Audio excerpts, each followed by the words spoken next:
Chers utopistes, bonjour et bienvenue sur le projet Utopia.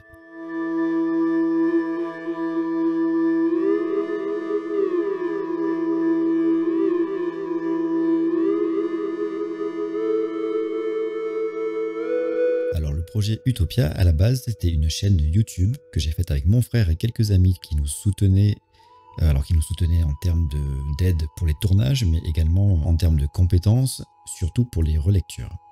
Le projet Utopia, c'est aussi un blog depuis quasiment le lancement de la chaîne, un blog qui me permettait de mettre les scripts en ligne avec toutes les sources, mais aussi d'écrire des articles sur des sujets connexes, des compléments en fait aux vidéos, mais également des articles sur des sujets qui m'intéressaient, mais qui ne nécessitaient pas forcément de vidéos. Aujourd'hui, pour diverses raisons, je suis tout seul à mener la barque du projet Utopia. Donc faire des vidéos, les faire toutes seules cette fois-ci, c'est quand même beaucoup plus compliqué, surtout que j'ai beaucoup moins le temps aujourd'hui pour diverses raisons. J'ai pas mal de projets à côté, et ça c'est sans parler du podcast que j'ai commencé il y a 2 ans. Nous en sommes actuellement à la 3e saison et j'accueille sur ce podcast essentiellement des scientifiques, des chercheurs, des doctorants et nous parlons de sujets en lien avec la science et la société et les liens qui les unissent. Mais je ne suis pas là pour raconter ma vie, ce qui m'intéresse aujourd'hui c'est de savoir en fait combien ça coûte tout ça.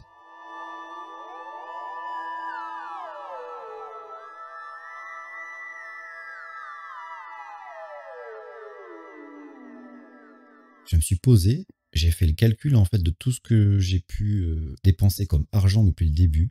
Donc vous allez voir, c'est quand même assez intéressant parce que je pense qu'on s'imagine pas à quel point ça peut coûter cher en fait tout ça. Et donc même pour moi en fait c'était intéressant de faire ce travail. Donc depuis le début du projet Utopia en 2017, j'ai dépensé à peu près 6 000 € pour le projet Utopia.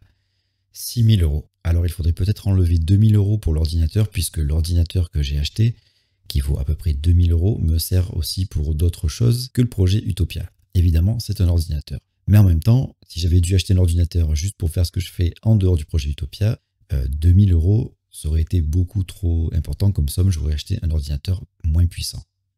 Donc là, vous pouvez voir la liste du matériel que j'ai pu acheter en fait pour le projet Utopia. Donc en gros, il y a l'appareil photo, des disques durs, des éclairages, un prompteur, donc les micros, là par contre c'est pour les podcasts, l'enregistreur, il y a un autre éclairage, là il y a 2 petites lampes RGB et d'autres micros. Voilà. Donc j'ai acheté en fait plusieurs micros et celui que vous entendez actuellement c'est celui-ci, le dernier, le Micro Synco Mic D2, qui est vraiment excellent. Donc vous pouvez voir aussi que la plupart sont achetés neufs, mais tout ce qui est marqué Le Bon Coin, ce sont évidemment des appareils d'occasion. Donc à toutes ces dépenses de matériel, qui équivalent à peu près à 5 000 € si on comprend l'ordinateur, et donc à 3 000 si on enlève l'ordinateur, il faut ajouter des abonnements. Commençons par l'hébergeur web, donc OVH, qui héberge donc le blog du projet Utopia. Donc là j'ai fait, il y avait trop de factures, donc du coup j'ai fait un topo global. Si vous voulez, on peut voir ça ici, voilà. Facture OVH, donc il y en a une ou 2 par an, ça dépend, parce que parfois il y a l'hébergement et le nom de domaine qui sont payés séparément. Mais voilà, ça fait pour OVH 470,59 €.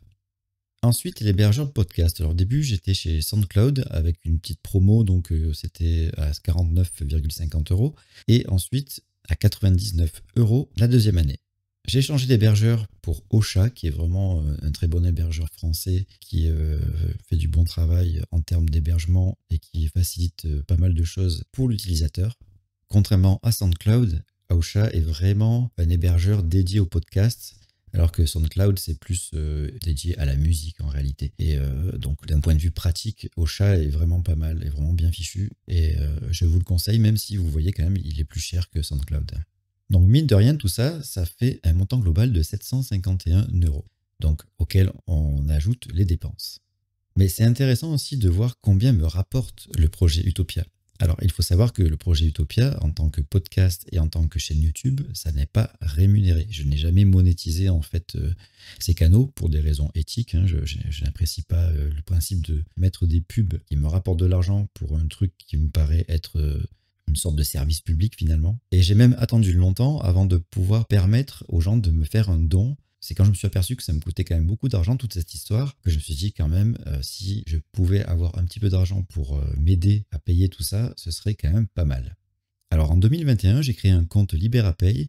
Alors Liberapay, c'est un site un petit peu comme Tipeee, mais c'est un site libre, c'est une plateforme libre qui permet du coup de recevoir de l'argent ou de donner de l'argent à diverses structures. Et sur Liberapay, du coup, vous pouvez me verser un petit peu d'argent si vous en avez les moyens et si vous avez envie de soutenir mon travail. Alors évidemment, je ne fais pas ça pour l'argent, hein, donc ne donnez que si vraiment vous le pouvez et si vous le voulez. Donc en 2021, je ne l'ai pas annoncé, je crois, donc j'ai rien touché. En 2022, je l'ai sûrement annoncé, mais je n'ai rien touché non plus. En 2023, j'ai donc eu un donateur qui m'a versé 100 euros. Donc évidemment, moi, je n'ai pas touché 100 euros puisque les intermédiaires prennent une petite part. Et en 2024, voilà, ça a continué. Donc j'ai le même donateur qui me donne 100 euros par mois. Merci, grand merci à lui. Ce qui fait en gros un montant équivalent à, voilà, vous avez tous les paiements là que j'ai relevés. Donc ça fait 891 euros à ce jour. Donc sur les 6000 euros de dépenses générales, et vous voyez que finalement, donc je dépense beaucoup plus que ce que je gagne, hein, évidemment. Et quand j'ai vu le montant, je me suis dit qu'on parlait beaucoup de ce que rapporte YouTube aux gros YouTubeurs, mais qu'on ne parlait pas assez de ce que coûte YouTube aux petits YouTubeurs. Alors je dis YouTube, mais c'est pareil pour les podcasts, hein. Merci à vous d'avoir regardé cette vidéo jusqu'au bout. Et si vous l'avez écouté sur le podcast, eh bien merci d'avoir été là à l'écoute comme d'habitude. Encore merci. À bientôt.